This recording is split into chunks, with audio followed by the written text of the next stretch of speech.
Hello बच्चों, वालेकुम सलाम मंतशा। आज है ये बच्चों बहुत फास्ट ज्वाइन करिए। आज हम लोग शुरू करते हैं स्पर्मेटोजेनेसिस। क्लियर? जो हमारे 12th का पोर्शन चल रहा है स्पर्मेटोजेनेसिस।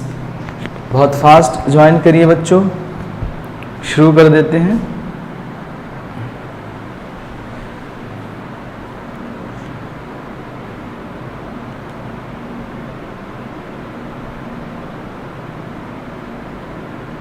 आ जाइए बच्चों, उम्मीद करता हूँ कि आप लोग अच्छे होंगे। और आज हम लोग पढ़ने जा रहे हैं स्पर्मेटोजेनेसिस। क्लियर? स्पर्मेटोजेनेसिस। बहुत सारे बच्चे अभी ज्वाइन नहीं कर पाए हैं, तो बहुत फास्ट ज्वाइन करिए। शुरू करते हैं हम लोग। बेहतरीन टॉपिक है आज का स्पर्मेटोजेनेसिस। अस्सलाम वालेकुम सर, फिज़ा खान। वालेकुम अस्सलाम। बेटा आ जाइए, बहुत फास्ट ज्वाइन करिए। आज हम लोग पढ़ने जा रहे हैं स्पर्मेटोजेनेसिस। क्या पढ़ेंगे आज हम लोग? स्पर्मेटोजेनेसिस। चलिए शुरू करते हैं। अबुशाद खान, हेलो सर, हाय। आ जाइए बच्चों, आज हम लोग पढ़ने जा रहे हैं स्पर्मेटोजेनेसिस। बहुत ही ज़बरदस्त टॉपिक है और काफ़ी इम्पोर्टेंट टॉपिक है। यहाँ से क्वेश्चन आते हैं। ठीक है, दुआ सैफी, हेलो सर, हाय हाय। बच्चों आ जाइए, काफ़ी अच्छा टॉपिक है और सेशन हमारा काफ़ी अच्छा स्टार्ट हो चुका है। 12th NCERT हम करा रहे हैं, फ्री लेक्चर हैं। आप लोग लाइक करिए, कमेंट शेयर ज़रूर करिए, ठीक है ना, ताकि ज़्यादा से ज़्यादा बच्चे जो है इसका फ़ायदा उठाएं। ठीक है, चलिए। अब स्पर्मेटोजेनेसिस क्या होता है? स्पर्म मीन्स होता है स्पर्म। क्लियर? जेनेसिस मीन्स होता है बच्चों फॉर्मेशन। क्लियर? स्पर्म का फॉर्मेशन कहलाता है स्पर्मेटोजेनेसिस।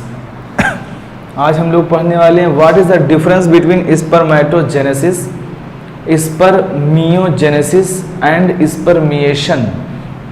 ये 3 टर्मिनोलॉजी बहुत ही ज़्यादा इम्पॉर्टेंट है और बहुत ही ज़्यादा डिफरेंट है। ठीक है, तो इसको हम लोग कंफर्म करते हैं कि एक चीज़, स्पर्मेटोजेनेसिस मीन्स होता है फॉर्मेशन ऑफ स्पर्म। ठीक, एक होता है बच्चों oogenesis। क्या होता है? oogenesis, ओवा का फॉर्मेशन। किसका फॉर्मेशन? ओवा कहें या हम कहें बच्चों egg. Genesis means again formation, यानी एग का फॉर्मेशन कहलाएगा oogenesis एंड स्पर्म का फॉर्मेशन कहलाएगा स्पर्मेटोजेनेसिस, जिसको हम लोग कह सकते हैं गैमेटोजेनेसिस। क्या कह सकते हैं बच्चों? गैमेटोजेनेसिस मीन्स गैमेट का बनना। अब गैमेट अगर मेल में बच्चों है तो हम लोग क्या बोलेंगे उसको? स्पर्म। स्पर्म का फॉर्मेशन। अगर फीमेल की हम लोग बात करें तो हम लोग उसको बोलेंगे ओवा या हम कहेंगे एग। ये लोग आपस में आगे पढ़ेंगे, कहीं मिलेंगे, जहाँ मिलेंगे एम्पुल्ला पे, उसको हम लोग क्या कहेंगे? फर्टिलाइजेशन। कहाँ पे होता है बच्चों? एम्पुल्ला रीजन में होता है, जिससे फॉर्मेशन किसका होता है? जाइगोट का होता है। क्या बनता है? जाइगोट। ये सब सबको पता है। ठीक है, अब हम लोग समझते हैं चीज़ों को और अच्छे से, एक एक चीज़ कैसे फॉर्मेशन होता है, कौन सा स्टेप होता है। क्लियर है? या एम्पुल्ला, बिल्कुल सही। Good morning to all. बेटा सबसे पहले आप लोग लाइक करिए, सबसे पहले लाइक करिए वीडियो को। लाइक कर दें, फिर अच्छा सा सेशन स्टार्ट करते हैं। ज़बरदस्त। चलिए अब हम लोग पढ़ते हैं। हमने आपको पढ़ाया था कि सेमिनिफेरस ट्यूब्यूल्स, इस तरीके से हम लोगों ने पढ़ा था बच्चों। ये है टेस्टिस। क्लियर? टेस्टिस के अंदर हम लोगों को देखने को मिला था, इसके अंदर टेस्टिकुलर लोब्यूल्स होते हैं। क्या होते हैं बच्चों? इस तरीके से टेस्टिकुलर लोब्यूल्स होते हैं। जो टेस्टिकुलर लोब्यूल्स होते हैं बच्चों, वो कितने नंबर में होते हैं? 250। कितने होते हैं? 250 नंबर होते हैं टेस्टिकुलर लोब्यूल्स। इसी टेस्टिकुलर लोब्यूल्स के अंदर बच्चों हम लोगों ने पढ़ा था सेमिनिफेरस ट्यूब्यूल्स होते हैं। एक भी हो सकते हैं, 2 भी हो सकते हैं, 3 भी हो सकते हैं। यानी जो सेमिनिफेरस ट्यूब्यूल होते हैं वो 1 भी हो सकते हैं बच्चों, 2 भी हो सकते हैं और 3 भी हो सकते हैं। तो इसके अंदर सेमिनिफेरस ट्यूब्यूल इस तरीके से हैं, देखते जाइएगा। ठीक है, ये बहुत ज़्यादा क्वाइल्ड होती हैं क्योंकि इसकी लेंथ कितनी बताया था हमने, 70 to 80 सेंटीमीटर लेंथ होती है, तो हाईली क्वाइल्ड होती है। क्लियर। अब यहाँ से हमने क्या किया, खींच लिया। चलो इसको खींच लेते हैं, सेमिनिफेरस ट्यूब्यूल को हमने बाहर खींच लिया। चलिए बाहर खींच लिया। अब इसको हमने कट कर दिया। क्या कर दिया बच्चों, कट कर दिया। कट करने के बाद इसका क्रॉस सेक्शन जब हम लोग देखते हैं तो इस क्रॉस सेक्शन में हमें क्या दिखता है वो देखिए आप लोग, बहुत अच्छे से देखिएगा सब लोग। इसके क्रॉस सेक्शन में जब हम लोग जाते हैं तो हमें सब लोग देखते जाइएगा, इस तरीके से जब हम इसके क्रॉस सेक्शन में जाते हैं तो हमें दिखता है बहुत सारे इमेच्योर मेल जर्म सेल्स होते हैं। क्या होते हैं बच्चों, इस तरीके से बहुत सारे मेल जर्म सेल्स लगे होते हैं। ठीक, ये क्या है, मेल जर्म सेल हैं। और इमेच्योर मेल जर्म सेल के साथ साथ एक स्ट्रक्चर होता है जिसको हम लोग कहते हैं इस तरीके से,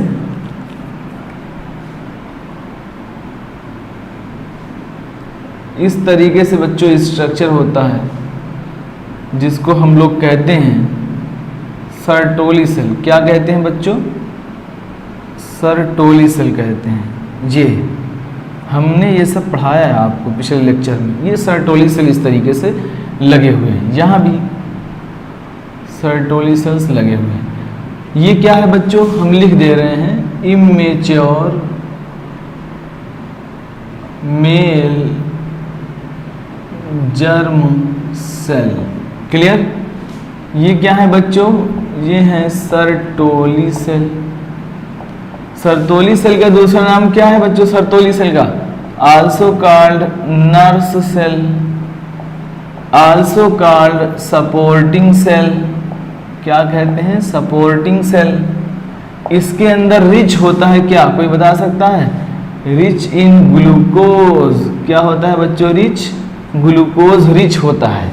यानी हम कहें, या बिल्कुल सही, या हम ये कह लें कि सर्टोली सेल जो है ये मम्मी है।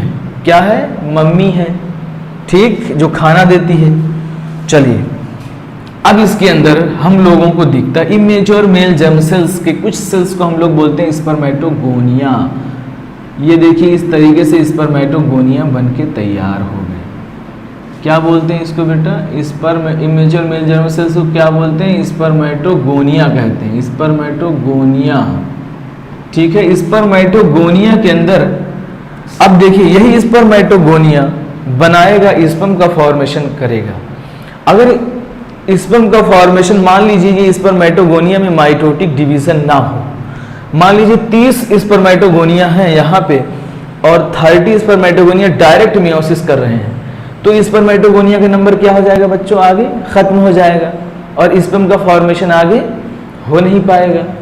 ठीक है, इस वजह से पहली कंडीशन ये होती है कि जो स्पर्मेटोगोनिया है ये माइटोटिक डिवीजन करके अपना नंबर बढ़ा ले, ताकि ऐसा ना हो कि जब प्यूबर्टी पे स्पर्म का फॉर्मेशन शुरू होता है तो यही स्पर्मेटोगोनिया, अब देखिए प्यूबर्टी पे शुरू होता है यानी 11 साल से लेके 13 साल पे प्यूबर्टी आ जाती है मेल के अंदर, स्पर्म का फॉर्मेशन स्टार्ट हो गया। स्पर्म का फॉर्मेशन लाइफ टाइम चलता रहता है, जो कहते ना कि मेल कभी बूढ़ा नहीं होता। ठीक है, तो उसके अंदर अगर वो 70 साल का हो गया तो भी स्पर्म बन रहे हैं, यानी स्पर्मेटोगोनिया बची हुई है। 80 साल का है तो भी स्पर्म का फॉर्मेशन हो रहा है, 60 इयर्स का है तब भी स्पर्म का फॉर्मेशन हो रहा है। यानी स्पर्मेटोगोनिया सबसे पहले अपना नंबर बढ़ाती है, क्योंकि स्पर्म का फॉर्मेशन उसके बाद लाइफ टाइम होना है। अगर यही माइटोटिक डिवीजन ना हो तो स्पर्म क्या हो जाएगी बच्चों, खत्म हो जाएगी। स्पर्मेटोगोनिया खत्म हुई तो स्पर्म खत्म हो जाएगी। तो पहली कंडीशन ये क्या करती है स्पर्मेटोगोनिया, ये डिवाइड करके यानी माइटोटिक डिवीजन करती है। माइटोटिक डिवीजन करने के बाद ये बनाती है क्या, प्राइमरी स्पर्मेटोसाइट, यानी ये स्पर्मेटोगोनिया है, इसने बना लिया प्राइमरी स्पर्मेटोसाइट। ठीक, अब प्राइमरी स्पर्मेटोसाइट में क्या होता है बच्चों, मियोसिस होता है। ठीक है, इससे बनते हैं सेकेंडरी स्पर्मेटोसाइट। क्या बनते हैं? Secondary spermatocyte. ये हैं बच्चों प्राइमरी स्पर्मेटोसाइट। क्लियर? ये क्या हैं?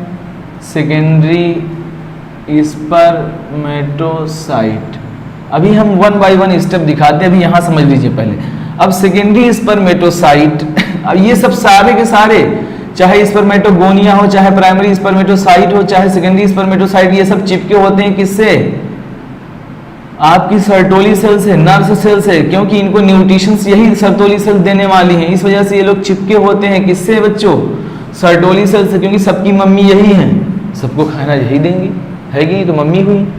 चलिए, अब सेकेंडरी स्पर्मेटोसाइट से बनता है बच्चों, फॉर्मेशन होता है स्पर्मेटिड का। अब ये जो स्पर्मेटिड है, ये बहुत बदसूरत सा स्ट्रक्चर होता है, बिल्कुल इस तरीके से। बस ये स्ट्रक्चर जो है गोल गोल सी बॉडी, बिल्कुल आलू की तरह होता है, लेकिन स्पर्म नहीं होता है। ठीक है, स्पर्मेटिड्स में मॉर्फोलॉजिकल चेंजेस होते हैं। उसके बाद एक खूबसूरत सा स्ट्रक्चर इस तरीके से बनता है, जिसको हम लोग कहते हैं स्पर्म। ठीक, तो यहाँ पे जो है बहुत सारे हार्मोन भी हेल्प करते हैं। तो अब हम लोग वन बाय वन चीजें बहुत अच्छे से पढ़ते हैं। अब देखिए आप लोग, बताइए यहाँ तक बात क्लियर है सभी को? कुछ कंसेप्ट क्लियर हो रहे हैं बच्चों? कमेंट बॉक्स में रिप्लाई करिए।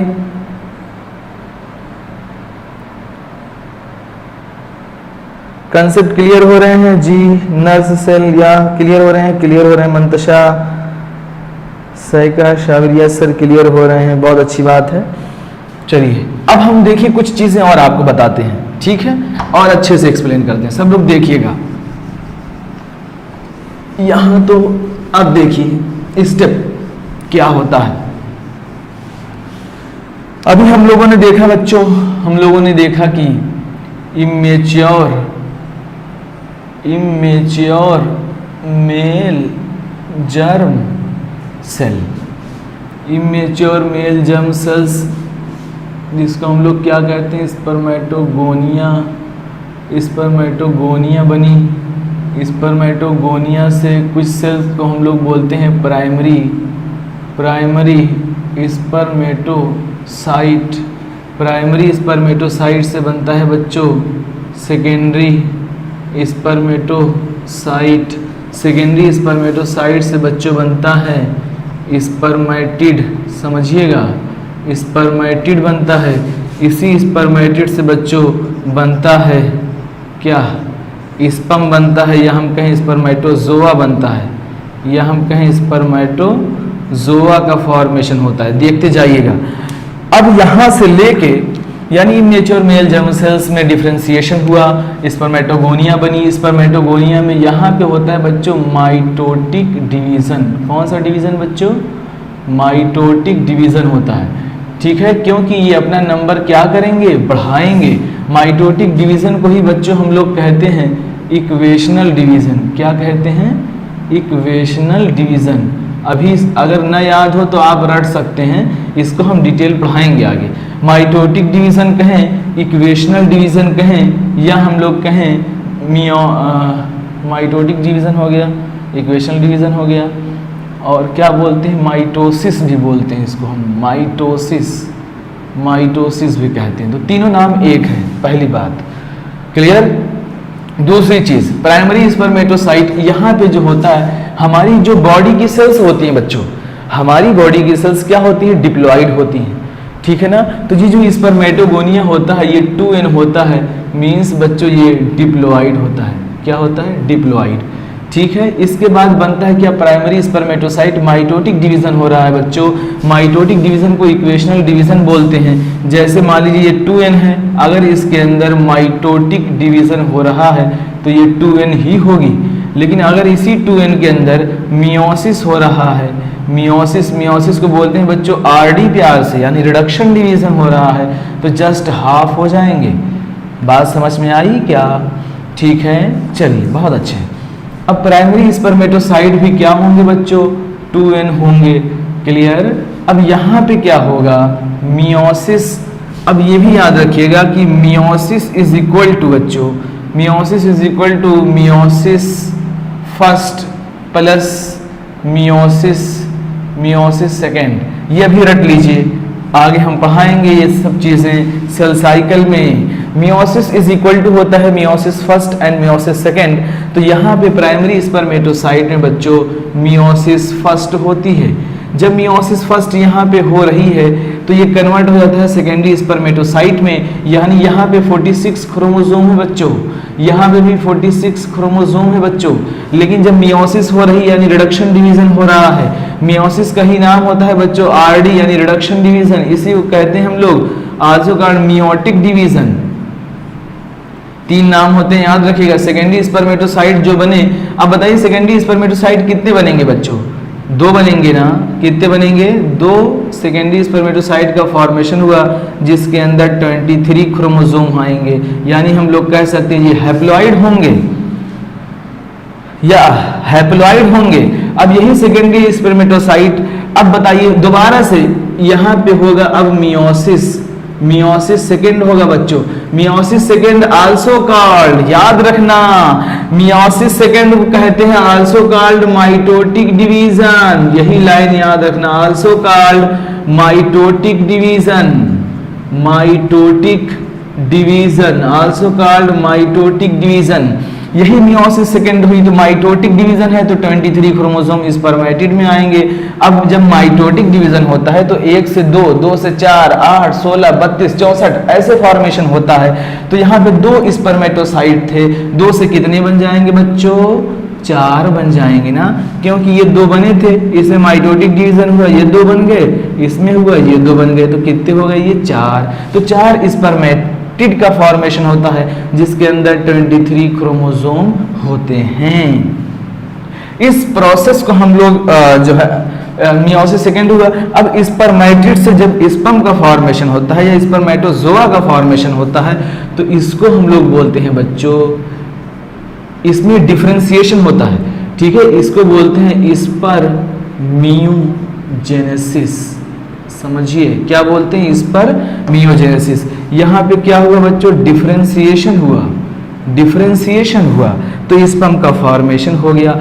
वहां से लेके यहां से लेके पूरी प्रोसेस को बच्चों, यहां से लेके पूरी प्रोसेस को हम लोग कहते हैं स्पर्मेटोजेनेसिस। क्या कहेंगे? Spermatogenesis, formation of sperm. और यहां तक कि स्पर्मेटिड से जब स्पर्म का फॉर्मेशन होता है इसको हम लोग बोलते हैं स्पर्मियोजेनेसिस। अभी मैं एक टर्म को और पढ़ाऊंगा जिसका नाम होता है बच्चों spermiation. Spermiation not come under the spermatogenesis. Spermiation एक अलग चीज है।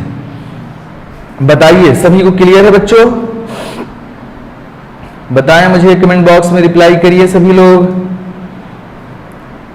Please comment fast. या मियोजेनेसिस क्लियर है बच्चों? क्लियर है मंतशा और सारे बच्चे बताएं, क्लियर है सभी को? यस सर क्लियर है। दोबारा तो नहीं एक्सप्लेन करना पड़ेगा, अगर दोबारा आप चाह रहे हैं तो मैं दोबारा एक्सप्लेन कर सकता हूं। यस सर क्लियर है, बहुत अच्छी बात है बच्चों। हम लोग पूरे 12th की एनसीईआरटी बेटा इसी चैनल पे पढ़ेंगे, आप बने रहिए। क्वेश्चन भी हम करवाएंगे। फर्स्ट चैप्टर हम पढ़ा चुके हैं, सेकंड भी पढ़ा चुके हैं। जो बच्चे नहीं पढ़ पाए हैं वो प्लेलिस्ट में जाएं, उस पर sexual reproduction in flowering plants और reproduction in organism L9 lecture में मैंने पढ़ाया, L9, L1, L2, L3, L4, ठीक है, तो उसको आप पढ़ लीजिए। और हम लोग MCQs की प्रैक्टिस भी विदिन 1 वीक शुरू कर देंगे, ठीक है ना। तो ये बहुत फास्ट होगा और काफ़ी अच्छा होगा। हम लोग 15 सेकंड एक क्वेश्चन पे हम आपको देंगे, क्विज टाइप होगा, 15 सेकंड आपको मिलेंगे। और जिसमें हम लोग अगर 15 सेकंड आपको दे रहे हैं तो 1 मिनट में कितने क्वेश्चन हो जाएंगे? 4 क्वेश्चन हो जाएंगे बच्चों, ठीक है। तो हम लोग 90 क्वेश्चंस कितने समय में कर सकते हैं बताइए? ठीक है, तो हम लोग हार्डली जो है 15 से 20 मिनट में कर लेंगे। अच्छा, तहरा शेख रिपीट, चलिए दोबारा से सुनते हैं हम लोग, ये मेरे ख्याल से क्लियर है। अब सुनिए, अब मैं एक स्ट्रक्चर बना रहा हूं, यहां पे आप लोग देखिएगा, ये रफ कर दे रहा हूं। Meiosis second is also called mitotic division, ठीक है। अब यहां पे हम एक स्ट्रक्चर बना रहे हैं, वही वाला स्ट्रक्चर जो अभी आपको दिखाया था। ये हमने देखा था कि इसके अंदर बच्चों इमेच्योर मेल जर्म सेल्स हैं, इमेच्योर मेल जर्म सेल्स हैं, इमेच्योर मेल जर्म सेल्स हैं, और यहीं पे नर्स सेल हैं। इस तरीके से हमने देखा था कि ये नर्स सेल जो है इस तरीके से यहाँ पे है, ठीक है। ये नर्स सेल क्या प्रोवाइड करते हैं बच्चों? न्यूट्रिशंस। तो ये जो स्पर्म होती है बच्चों, ये भी इससे अटैच होती है, यानी यहाँ पे spermatogonia, primary spermatocyte, secondary spermatocyte, ठीक है, स्पर्मेटिड बने। अब यही स्पर्म अटैच होती है किससे? नर्स सेल से। नर्स सेल में बिल्कुल इम्बेडेड होती है जब फॉर्मेशन होता है स्पर्म का। यही स्पर्म जो फॉर्म हुई यहाँ पे, ये इम्बेडेड होती है किसके अंदर बच्चों? इसके अंदर नहीं, नर्स सेल के अंदर ये इम्बेडेड होती है इस तरीके से। क्योंकि माँ कौन है? माँ अपने बच्चे का बहुत अच्छे से ख्याल रखती है। तो ये जो स्पर्म है बच्चों, ये नर्स सेल से अटैच होते हैं। अब ये जो बीच का पोर्शन होता है बच्चों, इसको हम लोग बोलते हैं lumen of seminiferous tubule, lumen of seminiferous tubule, ठीक। अब यही स्पर्म रिलीज होती है बहुत ही फोर्स लगाने के बाद ये, क्योंकि मम्मी अपने बच्चे को चाहे छोटा हो चाहे बड़ा कभी छोड़ती नहीं है। ये स्पर्म बहुत ही फोर्स लगाने के बाद साइटोप्लाज्म में आ जाते हैं, इस तरीके से ल्यूमेन में आ जाते हैं, ठीक है, सेमिनिफेरस ट्यूब्यूल्स के ल्यूमेन में। तो यही स्पर्म जब सेमिनिफेरस ट्यूब्यूल्स के ल्यूमेन में आ जाते हैं, कहाँ बच्चों? सेमिनिफेरस ट्यूब्यूल्स में आ जाते हैं, सेमिनिफेरस ट्यूब्यूल में आ जाते हैं, तो इसको हम लोग बोलते हैं स्पर्मिएशन। हाय हाय, स्पर्मिएशन बोलते हैं, यानी रिलीज ऑफ स्पर्म, ठीक है। कहाँ पे? सेमिनिफेरस ट्यूब्यूल्स में। इसको हम लोग बोलते हैं स्पर्मिएशन। तो स्पर्मिएशन में डिफरेंस समझ गए, स्पर्मियोजेनेसिस में डिफरेंस समझ गए, सारी प्रोसेस को, यहाँ तक के प्रोसेस को हम लोग बोलते हैं स्पर्मेटोजेनेसिस। बताइए बच्चों, क्लियर है? अब एक बार और देखते हैं। इमेच्योर मेल जर्म सेल्स, जिसको स्पर्मेटोगोनिया कहा गया। स्पर्मेटोगोनिया जो होते हैं बेटा, वो डिप्लॉइड होते हैं। जब डिप्लॉइड होंगे तो 46 क्रोमोसोम होंगे, ठीक है। स्पर्मेटोगोनिया में क्या होता है? माइटोटिक डिवीजन होता है। हम लोग कह सकते हैं स्पर्मेटोगोनिया एक तरीके की क्या स्टेम सेल है? क्या कह सकते हैं? स्पर्मेटोगोनिया एक तरीके की स्टेम सेल है बच्चों, हम लोग कह सकते हैं। अब आप पूछेंगे सर स्टेम सेल क्या होता है, तो मैं आपको बताना चाहूंगा कि स्टेम सेल हम उसे कहते हैं बच्चों जिसमें अनलिमिटेड माइटोटिक डिवीजन होता है, उसको हम लोग बोलते हैं स्टेम सेल्स। यानी स्टेम सेल्स वो सेल जिसके अंदर बहुत ज्यादा कैपेबिलिटी होती है डिवीजन करने की। इसके बाद फॉर्मेशन क्या हो गया? Primary spermatocyte. प्राइमरी स्पर्मेटोसाइट क्या होंगे? 2n होंगे, यानी क्रोमोसोम कितने होंगे? 46 क्रोमोसोम होंगे। इसमें मियोसिस फर्स्ट होता है। मियोसिस फर्स्ट जैसे ही हुआ, फॉर्मेशन हो गया किसका बेटा? सेकेंडरी स्पर्मेटोसाइट का। सेकेंडरी स्पर्मेटोसाइट में सेकंड मियोटिक डिवीजन हो रहा है। Second meiotic division is also called mitotic division, also called equational division. तो बनता है स्पर्मेटिड। स्पर्मेटिड कितने बने? 4, ठीक है। उसके बाद स्पर्मेटोजोआ, स्पर्म का फॉर्मेशन होगा। स्पर्म भी कितने बने? 4। मेरे ख्याल से बात क्लियर है, ठीक है। ये सारी प्रोसेस आपको आना चाहिए, ठीक है। स्पर्मियोजेनेसिस क्या है? जब स्पर्मेटिड ट्रांसफर होता है स्पर्म में तो बोलते हैं स्पर्मियोजेनेसिस। और यही जब स्पर्म स्पर्मेटोजोआ ट्रांसफर होते हैं सेमिनिफेरस ट्यूब्यूल्स में, तो इसको हम लोग बोलते हैं क्या? स्पर्मिएशन। मेरे ख्याल से बात क्लियर है। बताइए बच्चों, जल्दी से कमेंट बॉक्स में रिप्लाई करिए, हम आगे बढ़ें। अब हार्मोन बताएं, कौन कौन से हार्मोन जो है इसमें हेल्प करते हैं? कोई कमेंट नहीं कर रहा है, सब सो रहे हैं क्या? नर्स सेल, या चलिए नर्स सेल मम्मी बोलते हैं इसको हम लोग। अरे मम्मी तो बोलेंगे भाई, खाना दे रही है सबको, ठीक है, तो मम्मी तो कहोगे। और मम्मी प्यार भी सबसे करती है, तो सबसे मम्मी प्यार भी कर रही है। चलिए आगे बढ़ते हैं हम लोग। अब हम लोग पढ़ते हैं कि प्यूबर्टी पे ही फॉर्मेशन होना शुरू होता है बच्चों। प्यूबर्टी जो होता है 11 to 13 ईयर्स होता है मेल में, और फीमेल में अगर बात करें तो 9 to 12 ईयर्स होता है, ठीक है। चलिए अब होता क्या है? हाइपोथैलेमस, कौन सा हार्मोन बच्चों? Hypothalamus at puberty. कब बच्चों? At puberty. हाइपोथैलेमस एक्टिवेट करता है गोनेडोट्रोफिन रिलीजिंग हार्मोन, ठीक है। गोनेडोट्रोफिन रिलीजिंग हार्मोन एक्टिवेट करता है बच्चों एंटीरियर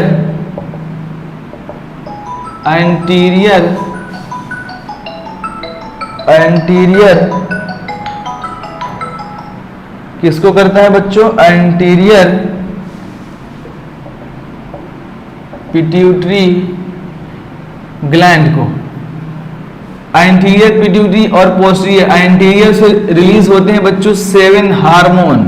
आपको पता होना चाहिए, याद रखना फ्लैट, ये आगे हम पढ़ाएंगे आपको, flat PG, FSH, LH, ACTH, TSH, prolactin and growth hormone यानी जीएच। तो याद रखिएगा FSH, LH, ACTH, TSH 6 hormone है टोटल। फ्लैट पीजी, याद रखिएगा फ्लैट पीजी। यहां पे हम लोग बात करने वाले हैं सिर्फ 2 की। एंटीरियर पिट्यूटरी ग्लैंड एक्टिवेट करती है बच्चों एफएसएच को, और ये एक्टिवेट करती है किसको? और एलएच को। अब यहां पे जो हार्मोनल काम है वही बता रहे हैं। अब एलएच एक्ट करता है लीडिंग सेल्स पे। किस पे बच्चों? एक्ट ऑन लीडिंग सेल, ठीक है, या हम लोग कहें इंटरस्टिशियल सेल। इंटरस्टिशियल सेल, जो बच्चे पीछे वाला लेक्चर नहीं देखे हैं वो दोबारा से देख लें। अब जैसे यही इस तरीके से बच्चों सेमिनिफेरस ट्यूब्यूल्स हैं, और इसके ये सेल्स के बीच में जो ये सेल्स हैं इसको हम लोग बोलते हैं इंटरस्टिशियल सेल। इसी को हम लोग बोलते हैं Leydig cells. Interstitial cell Leydig cells secrete करती कौन सा हार्मोन बच्चों? एंड्रोजन। एंड्रोजन या हम कहें टेस्टोस्टेरॉन। यही एंड्रोजन और टेस्टोस्टेरॉन हेल्प करते हैं बेटा स्पर्म के फॉर्मेशन में। किसमें हेल्प करते हैं? स्पर्म फॉर्मेशन में हेल्प करते हैं, फॉर्मेशन ऑफ स्पर्म में हेल्प करते हैं। और यहाँ पे जो एफएसएच है बच्चों, ठीक है, फॉलिक्यूल स्टिमुलेटिंग हार्मोन, और एलएच ल्यूटिनाइजिंग हार्मोन होता है।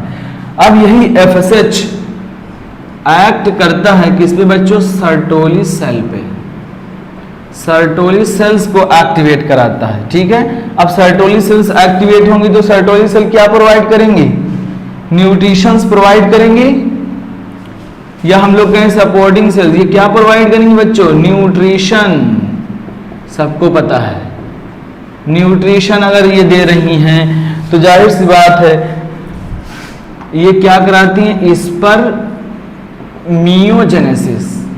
क्या कराती हैं बच्चों? स्पर्मियोजेनेसिस। ये लिख लीजिएगा सब लोग बहुत अच्छे से। बताइए बच्चों, क्लियर हुआ? कोई नहीं बता रहा है, बताइए बच्चों, क्लियर है? जी जी जी, कमेंट बॉक्स में रिप्लाई करिए। क्लियर है सर। FSH, LH, hypothalamus. चलिए, ये पूरा पाथवे आपको याद होना चाहिए। हाइपोथैलेमस एट प्यूबर्टी, क्योंकि प्यूबर्टी पे आने के बाद क्या होता है कि ऐसा नहीं है कि पहले बिफोर प्यूबर्टी स्पर्म का फॉर्मेशन नहीं होता है, क्योंकि हार्मोन एक्टिव नहीं होते हैं, ठीक है ना। तो जीएनआरएच ने क्या किया? हाइपोथैलेमस ने एक फोर्सफुल इंपल्स जनरेट की। फोर्सफुल इंपल्स जनरेट करने के बाद जीएनआरएच को एक्टिवेट किया। बोले जा भाई, धड़ाधड़ धड़ाधड़ धड़ाधड़ स्पर्म का फॉर्मेशन करा। तो जीएनआरएच ने क्या किया? एंटीरियर पिट्यूटरी को सिग्नल भेजा, बोले कि रिलीज हो जाओ एफएसएच, एलएच, तुम्हें ही अब काम करना है। तो एलएच लीडिंग सेल्स और इंटरस्टिशियल सेल्स पे काम करता है, एंड्रोजन और टेस्टोस्टेरोन हार्मोन का सिक्रीशन करता है, यही हेल्प करते हैं स्पर्म फॉर्मेशन में। और एफएसएच सर्टोली सेल्स प्रोवाइड करता है न्यूट्रिशंस, और ये हेल्प करता है किसमें? स्पर्मियोजेनेसिस में। मेरे ख्याल से सभी को क्लियर है। क्लियर है बच्चों? आगे बढ़ा जाए। कोई बोल नहीं रहा है। अब हम लोग स्पर्म पढ़ लेते हैं, आज हमारा टॉपिक कंप्लीट हो जाएगा। बताइए बच्चों,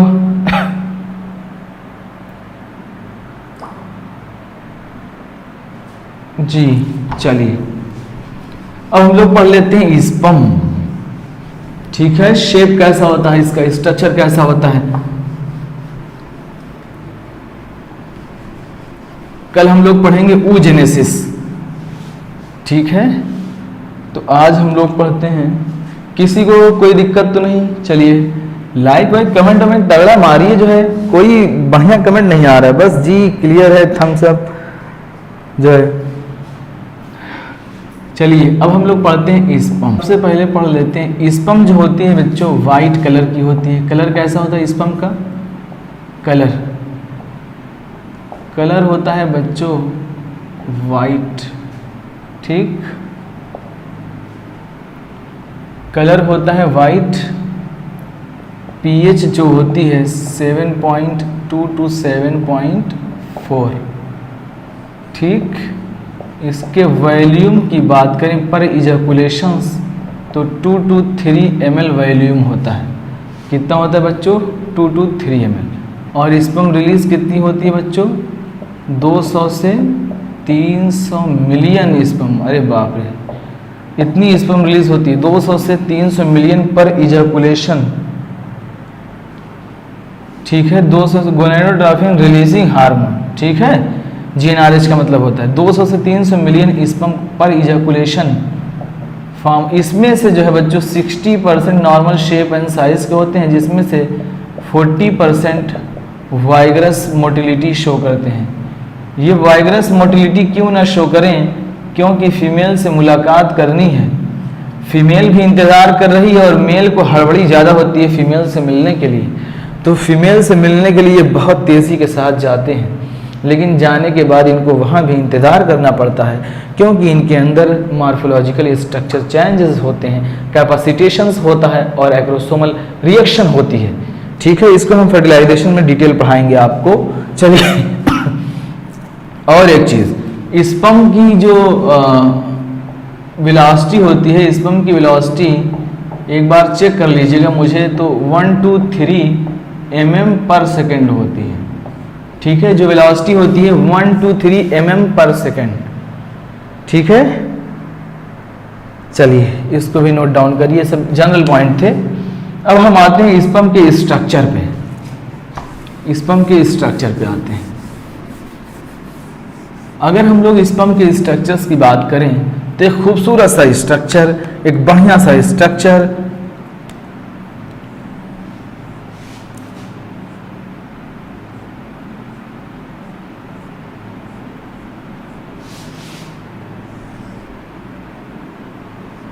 नेचर ने हमारे अंदर तो स्पर्म टेल का फॉर्मेशन खत्म कर दिया, लेकिन स्पर्म के अंदर टेल को बचा के रखा। ये जो कैप लाइक स्ट्रक्चर होता है बच्चों, उसको हम लोग बोलते हैं एक्रोसोम। कैप लाइक स्ट्रक्चर जिसको हम लोग क्या बोलते हैं? एक्रोसोम। इस एक्रोसोम का फॉर्मेशन कौन करता है? कौन सा ऑर्गेनेल बच्चों? बताया था हमने, गोल्गी बॉडी। सेल पढ़ाते हुए हमने बताया था कौन फॉर्मेशन करता है? गोल्गी बॉडी फॉर्मेशन करती है एक्रोसोम का। इसको हम लोग बोलते हैं हेड। क्या कहते हैं बच्चों? हेड हो गया। और ये वाला जो पार्ट होता है इसको हम लोग बोलते हैं नेक। क्या कहते हैं? नेक। और यहीं पे होती है सेंट्रियोल। क्या होती है? सेंट्रियोल होती है नेक के पास। और यहीं पे ये एक खूबसूरत सा स्ट्रक्चर है जिसको हम लोग बोलते हैं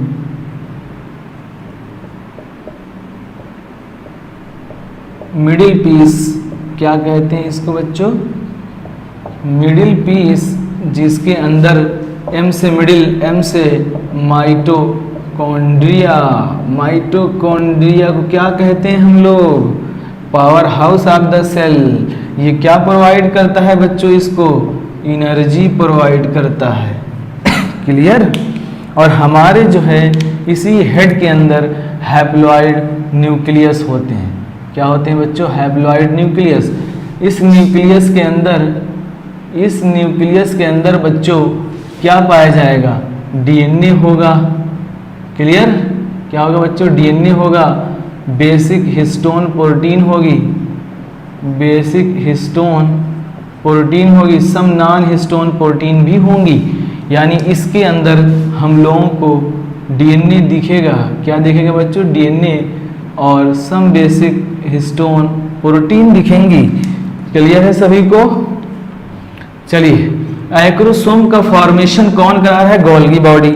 और इसके अंदर भरे होते हैं एंजाइम, जिसको हम लोग बोलते हैं एक्रोसोमल एंजाइम। इसके अंदर एक्रोसोमल एंजाइम भरे हुए हैं। ठीक है? इस एक्रोसोमल एंजाइम में कौन कौन से होते हैं एंजाइम बच्चों? Acrosomal enzyme. एक्रोसोमल एंजाइम, ये एक्रोसोमल एंजाइम जो होते हैं ये होते हैं बच्चों ट्रिप्सिन, ठीक, समझिएगा बात को। ट्रिप्सिन होता है, हायालुरोनिडेज एंजाइम होता है, इसके अंदर लाइसोसोमल एंजाइम होते हैं। क्या होते हैं? Lysosomal enzyme. Lysosomal enzyme acid phosphatase होते हैं। क्या होते हैं बच्चों? एसिड फॉस्फेटेज इसके अंदर होते हैं। ये लोग हेल्प कराते हैं किसमें? फर्टिलाइजेशन में। बता रहे हैं भी हम कैसे। Middle piece mitochondria. और ये लास्ट पार्ट क्या है बच्चों? ये टेल है ना, इस टेल में जो है, टेल क्या करता है? मोटिलिटी प्रोवाइड करता है। इस टेल के अंदर कैल्शियम चैनल होते हैं। क्या होते हैं? Calcium channel. जो कैल्शियम चैनल होते हैं टेल के अंदर, यही कैल्शियम का फंक्शन किसमें है? कॉन्ट्रैक्शन में होता है। तो यही कैल्शियम इसको एनर्जी देता है कि मूव करो, जिसको हम लोग बोलते हैं कैट स्पर प्रोटीन। याद ना रखना, कोई याद नहीं रखेगा इसको। कैट स्पर प्रोटीन होती है, ठीक है? याद नहीं रखेगा कोई, आएगा नहीं। ये भी मत याद रखना, टेल वाला कैल्शियम चैनल होता है, ये आएगा नहीं, ठीक है? तो अब देखिए, समझिए बात को। आइक्रोसोम का फॉर्मेशन कौन कर रहा है? गोल्गी बॉडी कर रही है, ठीक है? हेड हैप्लॉइड न्यूक्लियस होता है, उसमें डीएनए उन्ने आपको पता है क्या क्या होता है, ठीक है? अब आइक्रोसोमल एंजाइम में क्या क्या होता है ये याद रखना। ट्रिप्सिन होता है, हाइलुरोनिडेज होता है, लाइसोसोमल एंजाइम होते हैं, एसिड फॉस्फेटेज होते हैं। ये क्या करते हैं? अब जैसे देखिए बच्चों, ये मान लीजिए ओवा आ गया, इस ओवा के ऊपर कोरोना रेडिएटा की लेयर होती है। क्या होती है बच्चों? कोरोना रेडिएटा की लेयर होती है। अब इसके ऊपर उसके बाद ये जो लेयर होती है, इसको हम लोग बोलते हैं जोना पेलुसिडा। क्या बोलते हैं? जोना पेलुसिडा की लेयर। सबसे आउटर लेयर ये क्या है बच्चों? कोरोना। कोरोना नहीं है वो वाला, ठीक है? Corona radiata. और इसमें प्रीवाइटलिन स्पेस होती है। क्या होती है? पेरीवाइटलिन स्पेस होती है। अब ये जो स्पर्म चला, अब स्पर्म चला मुलाकात के लिए फीमेल से, तो स्पर्म तो बड़ा एक्साइटेड था। जब फीमेल के पास आया तो इसने अपना आइक्रोसोम जब अटैच किया तो आइक्रोसोम ब्रेक हो जाता है। आइक्रोसोम कैप लाइक स्ट्रक्चर जो था ब्रेक हुआ, सारे के सारे एंजाइम रिलीज हुए, एसिड फॉस्फेटेज आ गए यहाँ पे, लाइसोसोमल एंजाइम आ गए यहाँ पे, ठीक है? हाइलुरोनिडेज एंजाइम आ गए। इन्होंने क्या किया? ये ओवा की वाल को ब्रेक किया और स्पर्म धीरे से इसके अंदर इंटर कर गया। लेकिन स्पर्म की टेल नहीं इंटर करती है, याद रखना। स्पर्म की टेल इंटर नहीं करती है, स्पर्म की टेल इंटर नहीं करती है, स्पर्म की टेल इंटर नहीं करती है, ठीक है? तो ये यानी लाइसोसोमल एंजाइम की बात करें हम लोग, या हम लोग बात करें एसिड फॉस्फेटेज की, या हाइलुरोनिडेज एंजाइम की बात करें, ये लोग क्या करते हैं बच्चों? ब्रेक करते हैं। ब्रेक किसको करते हैं? बताइए। ब्रेक कर देते हैं वाल को और फर्टिलाइजेशन हो जाता है। एक ही स्पर्म बच्चों इंटर करेगा, एक ही स्पर्म इंटर करेगा, मोर देन वन स्पर्म नहीं इंटर करेंगे। एक ही स्पर्म करता है, उसके बाद जो ये जोना पेलुसिडा की लेयर होती है, ये हार्ड हो जाती है, थिक हो जाती है, ये सेलुलर हो जाती है। हार्ड हो जाती है, थिक हो जाती है, ये सेलुलर हो जाती है। चलिए, मेरे ख्याल से बात समझ में आ गई सबको। अब हम लोग दूसरे टॉपिक पे थोड़ा सा और बात कर लेते हैं, ठीक है? देखिए, मेन जो हम लोगों ने ग्लैंड पढ़ी थी, जो ग्लैंड हम लोगों ने पढ़ी थी, सेमाइनल वेसाइकल्स पढ़ी थी, प्रोस्टेट पढ़ी थी, बल्बोयूरेथ्रल ग्लैंड पढ़ी थी ना। अब स्पर्म का फॉर्मेशन बच्चों हो गया। ये जो है टेस्टिस, ये टेस्टिस है। अब टेस्टिस से ये स्पर्म का जब बन गई तो स्पर्म ट्रैवल करना शुरू की। जब स्पर्म ने ट्रैवल करना शुरू किया तो यहाँ पे एक स्ट्रक्चर था और यहाँ पे यूरिनरी ब्लैडर थे, फिर यहाँ पे जो है यूरेथ्रल पैसेज था। तो यहाँ पे हमने देखा ये सेमाइनल वेसाइकल है। क्या है बच्चों? सेमाइनल वेसाइकल है, सेमाइनल वेसाइकल है। और ये हम लोगों ने देखा कि यूरेथ्रा है, ठीक है? यूरिनरी ब्लैडर है। क्या है बच्चों? Urinary bladder. इस यूरिनरी ब्लैडर के पास प्रोस्टेट ग्लैंड होती है, उसके बाद यहाँ पे पी साइज ग्लैंड होती है, जिसको ये है हो गई बच्चों प्रोस्टेट, प्रोस्टेट सिंगल होती है।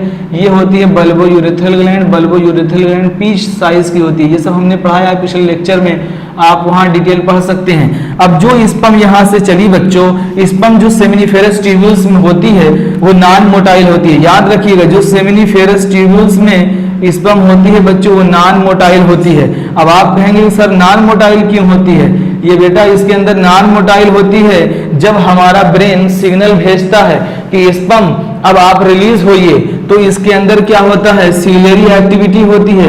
क्या होती है बच्चों? Ciliary activity, ciliary activity plus contraction होता है, प्लस कॉन्ट्रैक्शन होता है। जब नर्व इंपल्स आती है तो सीलियरी एक्टिविटी होती है, कॉन्ट्रैक्शन होता है, फिर ये सेमिनिफेरस ट्यूब्यूल से बाहर निकलता है।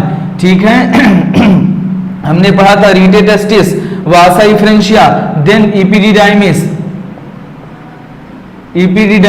इसी इपिडिडाइमिस यहाँ होगा इपिडिडाइमिस, देन वास डिफरेंस, इसको क्या कहेंगे? Vas deferens. अब इसी वास डिफरेंस को बच्चों हम लोग बोलते हैं secondary store house of sperm, secondary store house of sperm, secondary store house of sperm कहते हैं। ये बच्चों 7 मीटर लॉन्ग होता है। कितना? 7 मीटर लॉन्ग होता है। याद रखिएगा, यही वास डिफरेंस 7 मीटर लॉन्ग होता है।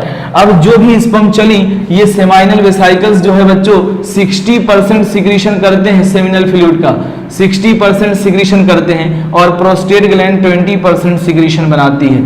ठीक है, अब देखिए जितना स्पर्म फ्लूइड लाइक होगा, ठीक है ना, यानी वाटरी होगा, उतना ही इनफर्टिलिटी का चांस होगा। अगर स्पर्म थिक होगा, ठीक है, वाटर कम होंगे, तो उतना ही जो है फर्टिलिटी का चांस होगा।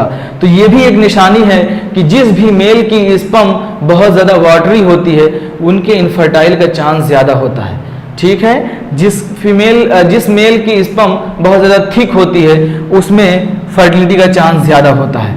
अब क्योंकि ये सब वाटर यानी याद रखना, जो सिक्रीशंस होते हैं बच्चों वो 60% सिक्रीशन और 20% प्रोस्टेट बल्बो यूरेथ्रल ग्लैंड का सिक्रीशंस उतना नहीं होता है। तो अगर पूछा जाए तो आप यही दोनों पे लगाइएगा। अब ये जो सिक्रीशन हुआ फिर ये जो है आउट हो गए। अब यहाँ पे एक चीज सुनिए, अब अगर हम लोग इस ट्यूब को कट कर दें, ठीक है, वास डिफरेंस को जब हम लोग कट करते हैं बच्चों, तो हम लोग बोलते हैं क्या? वैसेक्टमी या ट्यूबेक्टमी। वैसेक्टमी बोलते हैं। क्या बोलते हैं? वैसेक्टमी बोलते हैं। वैसेक्टमी कर दी, वास डिफरेंस को हमने कट कर दिया। ठीक है, तो यहां पे क्या होता है कि अगर आपने वास डिफरेंस को कट कर दिया तो भी आप जो है, समझिए बात को, कम से कम बच्चों अगर आप चाह रहे हैं कि फर्टिलाइजेशन ना हो तो कम से कम 2 मंथ आपको वेट करना पड़ेगा। 2 मंथ आपको वेट करना पड़ेगा कॉपुलेशन के लिए। आप बगैर कंट्रासेप्टिव कॉपुलेशन नहीं कर सकते। मान लीजिए आज आपने जो है वैसेक्टमी करवाई, तो अगर आप विद इन 2 मंथ रिप्रोडक्शन करेंगे तो प्रेगनेंसी के चांस होंगे, क्योंकि आपकी स्पर्म इस वास डिफरेंस में बच्चों स्टोर हो जाती है, यहाँ पे स्टोर होती है। तो कम से कम 2 मंथ वेट करिए या फिर 20 to 22 इजैकुलेशन करिए, 20 to 20 इजैकुलेशन करिए, तब आप इसके बाद आप जो है कंट्रासेप्टिव नहीं यूज कर सकते।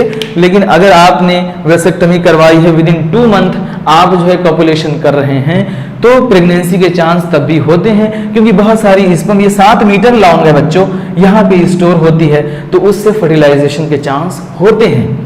क्लियर? या आप 20 to 22 इजैकुलेशन के बाद जो है आप कॉपुलेशन करिए, तब नहीं होगा, लेकिन इसके पहले चांस होंगे। बात क्लियर है? या वैसेक्टमी बिल्कुल सही। चलिए दूसरी चीज हम आपको बताते हैं। एक और, अब जैसे देखिए कुछ लोग कहते हैं कि सर ये बताइए क्या वैसेक्टमी के बाद जो है स्पर्म रिलीज होगा?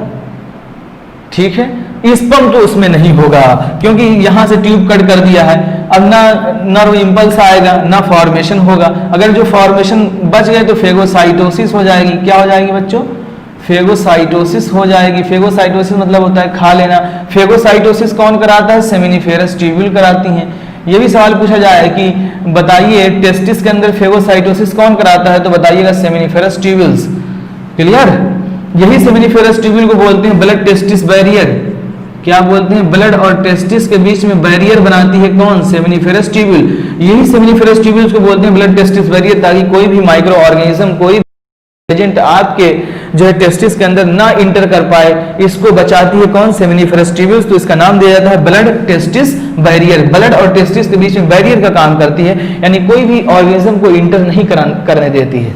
ठीक है? फेगोसाइटोसिस कौन कराता है? सेमिनिफेरस ट्यूब्यूल्स कराती हैं। और सुनिए बात, बेटा पढ़ लीजिए, ठीक है ना, एकदम समझ लीजिए, ये क्वेश्चन आपके गलत नहीं होंगे, 100% गारंटी के साथ कह रहा हूं।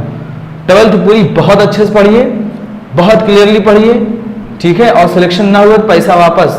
पैसा दे ही कहाँ रहे हो, फ्री क्लासेस हैं, एंजॉय करिए, ठीक है। चलिए, तो फेगोसाइटोसिस की मैकेनिज्म चल रही है। अब आप सर आफ्टर वेसेक्टोमी क्या स्पर्म रिलीज होगी? हमने कहा ना, रिलीज नहीं हो सकती। आपने कहा अरे सर होती है। तो बच्चों ये जो सेमाइनल वेसाइकल्स का सिग्रीशन था, फ्लूइड लाइक सिग्रीशन, और जो प्रोस्टेट का सिग्रीशन था, वो तो सिग्रीशन होंगे ही ना, वो तो होंगे ही, वो तो सिग्रीशन होंगे ही, लेकिन उसके अंदर क्या नहीं होगा? स्पर्म। तो इसको क्या कहते हैं हम लोग? बताइए। फ्लूइड हो, स्पर्म ना हो, तो बताइए इसको क्या कहते हैं? कोई जवाब नहीं, कह रहे सर नहीं पता, कोई तो बताए। जानवी आई, बताइए बच्चों क्या कहेंगे? कोई तो बताए। जिसके अंदर स्पर्म ना हो, जिसके अंदर स्पर्म ना हो।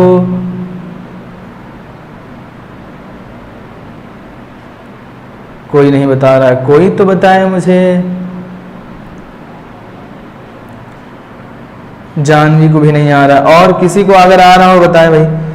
क्या कहते हैं हम लोग? सीमेन कहते, स्पर्म प्लस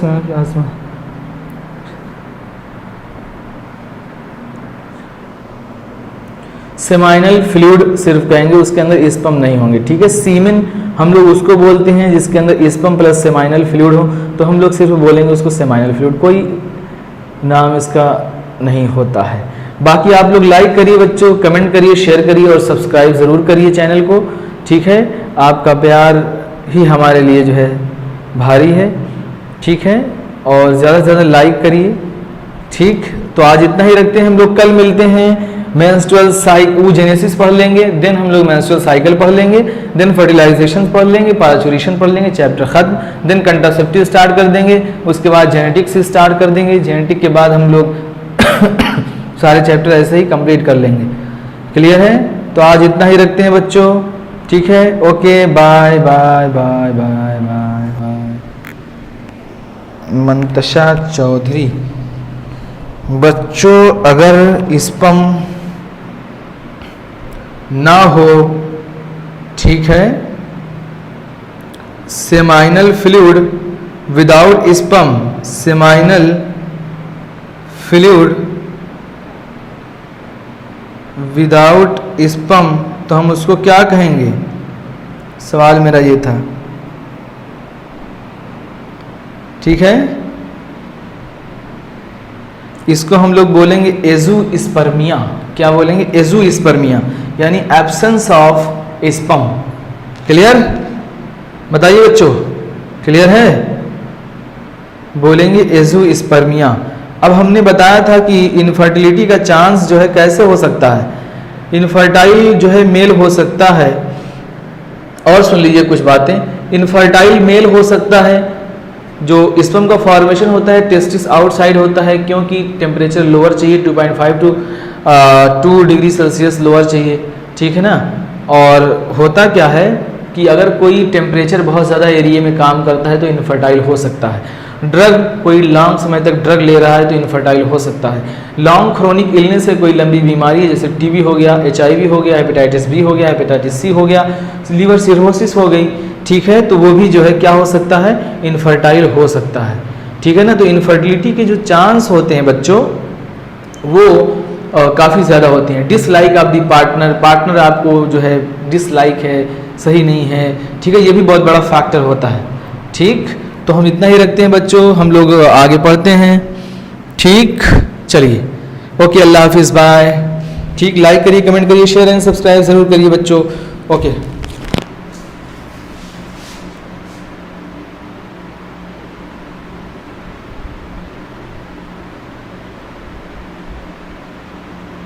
Oh